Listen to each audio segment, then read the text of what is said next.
महाभारत के युद्ध में पांडवों और कौरवों की लड़ाई में दुर्योधन कौरवों का सबसे बड़ा भाई था। दुर्योधन अधर्मी, जिद्दी और मूर्ख भी था। वह गांधारी और धृतराष्ट्र का पुत्र एवं कर्ण का मित्र था, परंतु वह अधिकतर बातें अपने मामा शकुनी की ही मानता था। दुर्योधन बहुत ही अहंकारी व्यक्ति था। दुर्योधन के लालच ने ही लाखों लोगों को युद्ध की आंख में झोंक दिया था। इसलिए दुर्योधन को महाभारत का खलनायक भी कहा जाता है। आज हम उसके बारे में कुछ रोचक बातें जानेंगे। दुर्योधन का जन्म 100 घड़ों में से पहले घड़े से हुआ था। जब दुर्योधन का जन्म हुआ तो वह रोने के बजाय गधे की तरह रेंकने लगा और जन्म लेते ही बोलने भी लगा था। दुर्योधन ने जैसे ही जन्म लिया तो कई तरह के अपशकुन होने लग गए। जैसे सियार जोर जोर से रोने लगे, उल्लू शोर मचाने लगे, आसमान में अचानक काले बादल छा गए। इन घटनाओं को देखकर विदुर ने कहा कि ये अपशकुन बता रहे हैं कि यह पुत्र हस्तिनापुर के विनाश का कारण बनेगा, इसीलिए इसे त्यागने में ही भलाई है।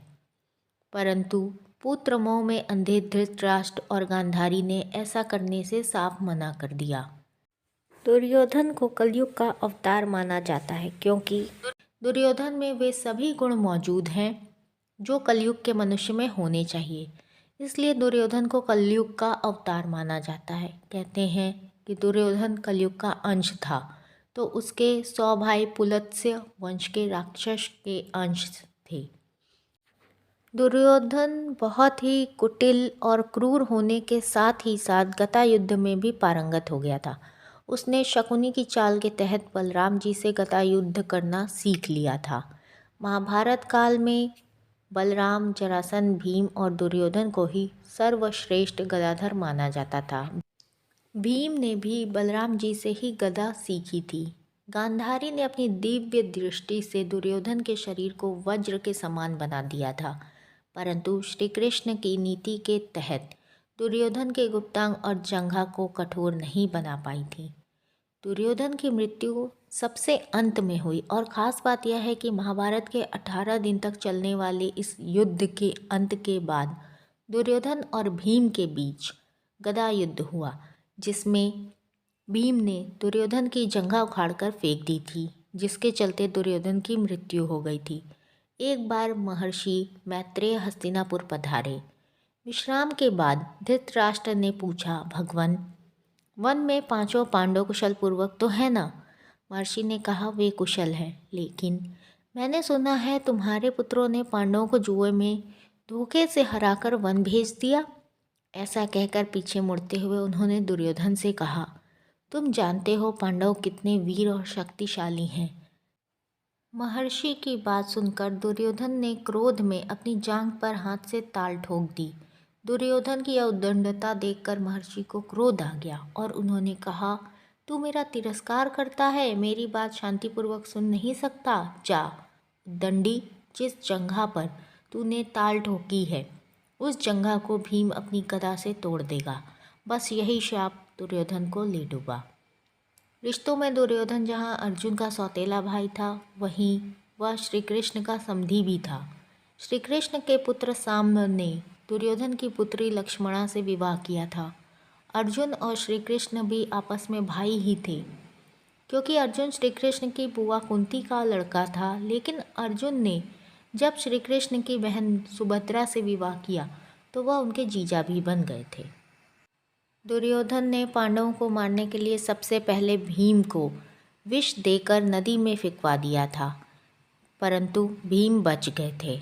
फिर दुर्योधन ने पांडवों को मारने के लिए वारणावत में लक्षागृह का निर्माण कराया था। वहाँ से भी पांडव बचकर निकल गए थे। फिर पांडवों के वनवास होने के बाद अज्ञातवास में दुर्योधन जंगल जंगल पांडवों को ढूंढने के लिए अपनी सेनाएं भेजता रहता था। दुर्योधन ने शकुनी की कुटिल नीति के चलते ही पांडवों के मामा शल्य को अपनी ओर से युद्ध लड़ने के लिए राजी कर लिया था। जुए में पांडवों के हार जाने पे जब दुर्योधन ने भरी सभा में द्रौपदी का अपमान किया, तब गांधारी ने भी इसका विरोध किया था। फिर भी दुर्योधन नहीं माना था। यह आचरण धर्म विरुद्ध तो था ही, जब दुर्योधन को लगने लगा कि अब तो युद्ध होने वाला है, तो वह महाभारत युद्ध के अंतिम समय में अपनी माता के समक्ष नग्न खड़ा होने के लिए भी तैयार हो गया। महाभारत में दुर्योधन के अनाचार और अत्याचार के किस्से भरे पड़े हैं। पांडवों और कौरवों द्वारा यादवों से सहायता मांगने पर श्री कृष्ण ने पहले तो युद्ध में शस्त्र न उठाने की प्रतिज्ञा की और कहा कि एक तरफ मैं अकेला और दूसरी तरफ मेरी सेना होगी। अब अर्जुन व दुर्योधन को इनमें से एक का चुनाव करना था। अर्जुन ने तो श्री कृष्ण को ही चुना। तब श्री कृष्ण ने अपनी नारायणी सेना दुर्योधन को दे दी और खुद अर्जुन का सारथी बनना स्वीकार किया। दुर्योधन की पत्नी का नाम भानुमति था। दुर्योधन ने भानुमति के साथ जबरन विवाह किया था। गांधारी ने सती पर्व में बताया है कि भानुमति दुर्योधन से खेल खेल में ही कुश्ती करती थी, जिसमें दुर्योधन उससे कई बार हार भी जाता था। भले ही दुर्योधन भानुमति को हरण करके लाया था, लेकिन भानुमति को दुर्योधन से प्यार हो गया था। भानुमति को दुर्योधन के मृत्यु का गहरा धक्का लगा था, लेकिन उसे सांत्वना देने वाला कोई नहीं बचा था। अंत में वह बेचारी पांडवों के आश्रय पर जिंदा रही और बड़ी मुश्किल से जीवन गुजारा। दुर्योधन की बहन का नाम दुश्शला था, जिसका विवाह सिंधु नरेश जयद्रथ से हुआ था। कौरवों की सेना शक्तिशाली थी, एक से बढ़कर एक महारथी थे, परंतु फिर भी सभी हार गए और इसका एकमात्र कारण दुर्योधन ही था, क्योंकि उसने सही समय पर सही निर्णय नहीं लिया और कई तरह की ऐसी गलतियां की जिससे उसे महाभारत का युद्ध हारना पड़ा। पहली गलती उसने श्री कृष्ण की बजाय नारायणी सेना मांगकर की। दूसरी गलती उसने भीष्म पितामह और द्रोणाचार्य की बातों पर ध्यान नहीं दिया। भीष्म ने उसे 5 सोने के तीर दिए थे और कहा था कि कल सुबह इन तीरों से 5 पांडवों का वध कर दूंगा। दुर्योधन वह तीर अपने पास रख लिया और अर्जुन के वरदान मांगने पर उसे दे दिए। चौथी गलती उसने कर्ण से कहा कि घटोत्कच को मार दो और कर्ण ने अपना अचूक अमोघ अस्त्र घटोत्कच पर चलाकर अपनी शक्ति खो दी। पांचवी गलती उसने यह की कि जयद्रथ को वह उचित सुरक्षा नहीं दे पाया और छठी गलती यह की कि उसने उचित समय पर अश्वत्थामा को सेनापति नहीं बनाया। कृष्ण की लीला अद्भुत है। जय श्री कृष्ण।